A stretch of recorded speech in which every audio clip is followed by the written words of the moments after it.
नमस्कार, जय जोहार। चलिए देखते हैं झारखंड की 25 फटाफट बड़ी खबरों को। पर इससे पहले आप वीडियो को कहां से देख रहे हैं, कमेंट में बताना बिल्कुल न भूलें। झारखंड के कोल्हान में इंटर के 1200 शिक्षकों की नौकरी पर संकट। नई शिक्षा नीति के तहत +2 यानी कि 12वीं की पढ़ाई डिग्री कॉलेजों में नहीं की जा सकती। यूजीसी ने इसे लेकर डिग्री कॉलेजों को दिशा निर्देश जारी किए हैं। इसके बाद प्रदेश के उच्च व तकनीकी शिक्षा विभाग ने सभी डिग्री कॉलेजों को वर्ष 2025 से कॉलेज परिसर में इंटर की पढ़ाई बंद करने का अल्टीमेटम दिया है।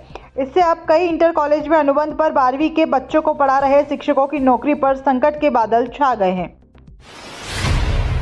सीएम हेमंत ने कर्नाटक के पूर्व सीएम के निधन पर जताया शोक। मुख्यमंत्री हेमंत सोरेन ने कर्नाटक के पूर्व सीएम, महाराष्ट्र के पूर्व राज्यपाल और पूर्व विदेश मंत्री एसएम कृष्णा के निधन पर शोक जताया है। उन्होंने एक्स पोस्ट में लिखा है कि एसएम कृष्णा जी के निधन की दुखद सूचना मिली। परमात्मा दिवंगत आत्मा को शांति प्रदान कर शोकाकुल परिवारजनों को दुख की यह विषम घड़ी सहन करने की शक्ति दें।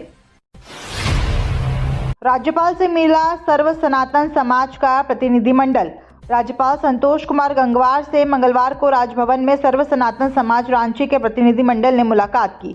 प्रतिनिधिमंडल ने राज्यपाल को राष्ट्रपति को संबोधित एक ज्ञापन भी सौंपा। सौंपे गए ज्ञापन में बांग्लादेश में हिंदू, सिख, जैन और बौद्ध धर्म के लोगों पर हो रहे अत्याचार का उल्लेख किया गया। ज्ञापन के माध्यम से इस्कॉन के सन्यासी चिन्मय कृष्णदास को बांग्लादेश सरकार द्वारा कारावास से मुक्त करने की बात भी कही गई है। सीएम हेमंत सोरेन ने कहा, राज्य के विकास में सत्ता पक्ष और विपक्ष की भूमिका अहम।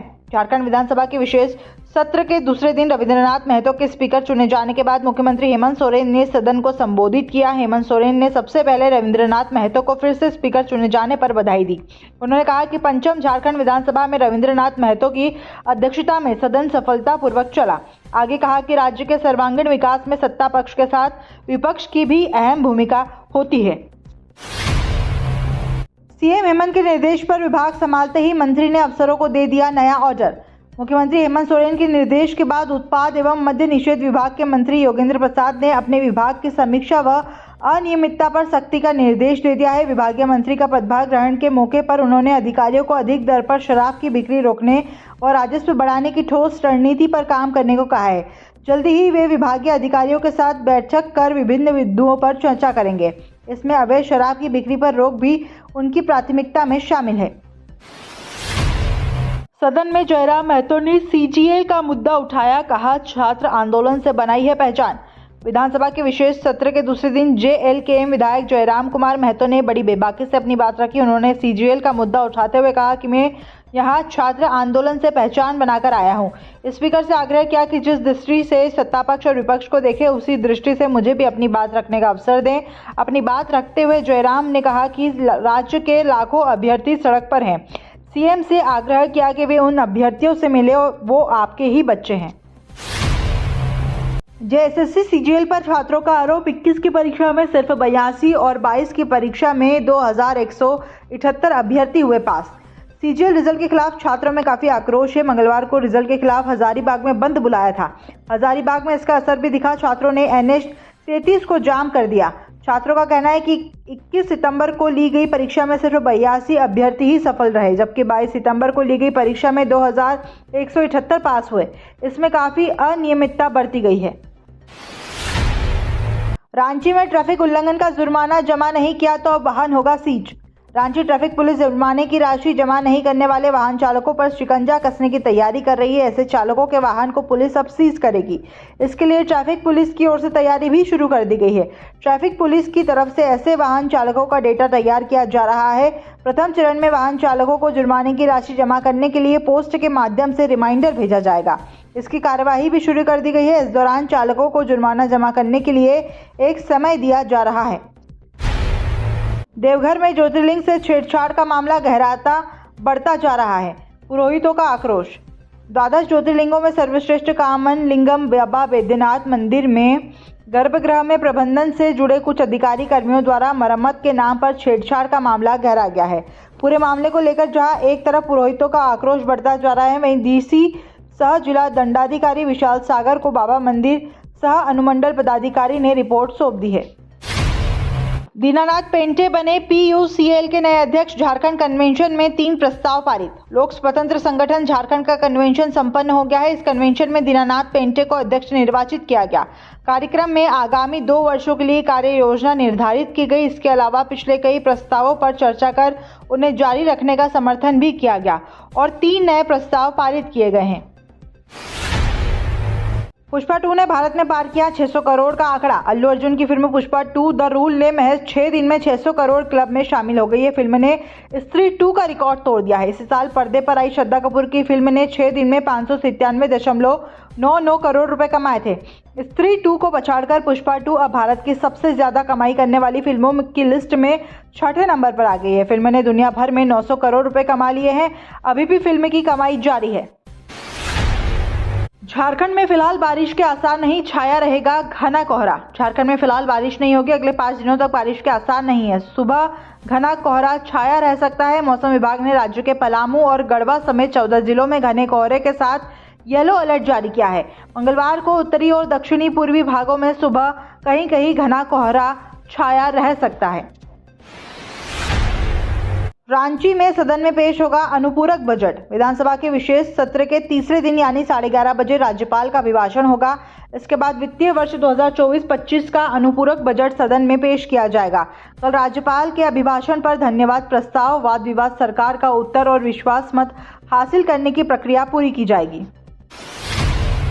हाईकोर्ट ने संविदा कर्मियों को हटाकर पेयजल विभाग में आउटसोर्स नियुक्ति के आदेश पर लगाई रोक।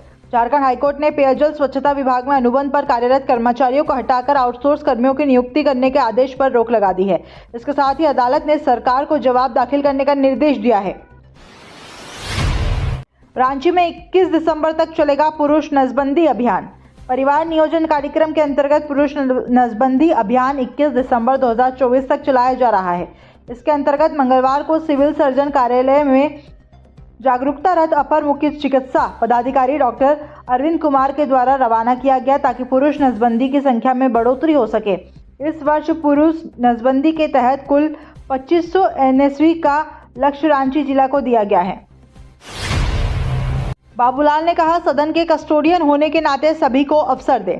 भाजपा विधायक बाबूलाल मरांडी ने रविंद्रनाथ महतो को स्पीकर चुने जाने पर शुभकामनाएं दी। उन्होंने स्पीकर से अपील करते हुए कहा है कि विपक्षी सदस्यों को थोड़ा अधिक अवसर दें। नवनिर्वाचित सदस्यों को भी सदन में भरपूर अवसर दें। इससे राज्य की ज्वलंत समस्याओं की पहचान और समाधान में सरकार को भी मदद मिलेगी। कोई भी विधायक सदन में मामला उठाए तो उसका समाधान हो। सदन के कस्टोडियन के नाते सभी को अवसर दें। इससे नए विधायकों में भी आत्मविश्वास पैदा होगा। राधाकृष्ण ने कहा, संसदीय व्यवस्था में दिखेगी सुचिता। संसदीय कार्य मंत्री राधाकृष्ण किशोर ने रविंद्रनाथ महतो को स्पीकर चुने जाने पर बधाई दी। उन्होंने कहा कि आपकी अध्यक्षता में मिलकर हम काम करेंगे। संसदीय व्यवस्था की सुचिता फिर से दिखेगी। कहा कि आपके जैसे व्यक्तित्व को आसन पर बैठता देख सदन के सभी सदस्य गौरवान्वित महसूस कर रहे हैं। राधाकृष्ण किशोर ने कहा कि पिछले कार्यकाल में सदन का मैं सदस्य नहीं था, पर मैं आपकी भूमिका से प्रभावित था। रांची की कवयित्री रिंकू बनर्जी को मिला साहित्योदय साहित्य रत्न सम्मान। रांची की रिंकू बनर्जी को साहित्योदय साहित्य रत्न 2024 के सम्मान से नवाजा गया है। उन्हें सम्मान हरिद्वार में हुए अंतर्राष्ट्रीय काव्य महोत्सव में दिया गया। 2 दिवसीय शिवायन अंतर्राष्ट्रीय साहित्य महोत्सव में देश और विदेश से आए प्रबुद्ध कवियों ने शिरकत की है। लाइट हाउस में बुनियादी सुविधा नहीं मिलने से धरने पर लाभुक। प्रधानमंत्री आवास योजना शहरी में धुरवा पंचमुखी मंदिर के पास लाइट हाउस प्रोजेक्ट के तहत बेघरों के लिए 1008 आवासों का निर्माण किया गया है। इस लाइट हाउस का 10 मार्च 2024 को PM नरेंद्र मोदी ने वर्चुअल उद्घाटन किया था। अब तक लगभग 150 परिवार लाइट हाउस में शिफ्ट हो चुके हैं। नगरीय विकास मंत्री और स्वास्थ्य मंत्री से मिले चेंबर के पदाधिकारी। झारखंड चेंबर ऑफ कॉमर्स के पदाधिकारियों ने ग्रामीण विकास मंत्री दीपिका पांडे सिंह व स्वास्थ्य मंत्री डॉक्टर इरफान अंसारी से मुलाकात कर उन्हें विभागीय ग्रहण करने पर व्यापारियों की ओर से बधाई दी। प्रतिनिधिमंडल ने विभागों से जुड़ी समस्याओं पर चर्चा करते हुए अपने सुझाव से भी अवगत कराया, जिस पर मंत्रीगण ने सकारात्मक विचार के लिए आश्वस्त किया है। भारतीय इलाके में घुस आई 2 बांग्लादेशी नाव। तटरक्षक बलों ने 78 लोगों को पकड़ा।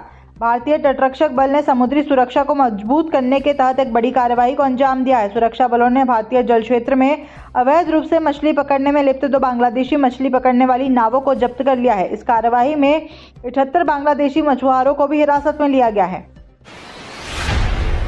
हिंदुओं पर अत्याचार के खिलाफ बांग्लादेश दूतावास के बाहर प्रदर्शन। बांग्लादेश में हिंदुओं पर हो रहे हमले के खिलाफ बांग्लादेश दूतावास पर दिल्ली की सिविल सोसाइटी व दिल्ली के 200 से अधिक विभिन्न सामाजिक और सांस्कृतिक संगठनों के सहयोग से बांग्लादेश में हिंदुओं पर हो रहे हमलों और मानवाधिकारों के उल्लंघन के खिलाफ बांग्लादेश दूतावास पर विरोध मार्च किया गया। पुलिस प्रशासन के आगे झुके किसान, अनिश्चितकाल के लिए स्थगित किया दिल्ली चलो मार्च। पंजाब हरियाणा बॉर्डर पर आंदोलन कर रहे किसानों ने दिल्ली चलो मार्च अनिश्चितकाल के लिए स्थगित कर दिया है। किसान नेता सरवन सिंह पंदेर ने कहा है कि मंगलवार को कोई भी जत्था दिल्ली की ओर नहीं बढ़ेगा। इससे पहले आंदोलनकारी किसानों ने रविवार को दिल्ली की तरफ अपना मार्च स्थगित कर दिया है, क्योंकि शंभू सीमा पर आंसू गैस के गोले दागे जाने से 7 किसान घायल हो गए थे। झारखंड में बड़ा हादसा, दुल्हन को लेकर शादी में जा रही बस पलटी। झारखंड के हजारीबाग में एक बस पलट गई है। बस एक शादी समारोह में शामिल होने जा रही थी। बस में दुल्हन समेत कई लोग सवार थे। इस हादसे में 20 से ज्यादा लोग जख्मी हो गए हैं। जानकारी के मुताबिक बस बिहार के छपरा से निकली थी और झारखंड के रांची में जा रही थी। हादसा हजारीबाग के यूपी मोड़ के पास हुआ है। झारखंड में सिरमटोली फ्लाईओवर को लेकर आज से रेलवे ब्लॉक। रांची के सिरमटोली फ्लाईओवर का काम आज से शुरू किया गया है। रांची रेल मंडल अंतर्गत 4 लेन वाले सिरमटोली सड़क सह रेल ऊपरी पुल निर्माण को लेकर आज से ब्लॉक किया जाएगा। इसके कारण मंडल की 17 ट्रेनें क्रमवार तिथियों में प्रभावित रहेंगी। इसमें 12 ट्रेनें रद्द रहेंगी और 1 ट्रेन का आंशिक समापन, 1 ट्रेन के समय में फेरबदल और 3 ट्रेनें परिवर्तित मार्ग से चलेंगी। तो ये थी झारखंड की 25 बड़ी खबरें। रोजाना ऐसे ही सबसे पहले अपडेट पाने के लिए चैनल को सब्सक्राइब और वीडियो को शेयर जरूर करें। धन्यवाद।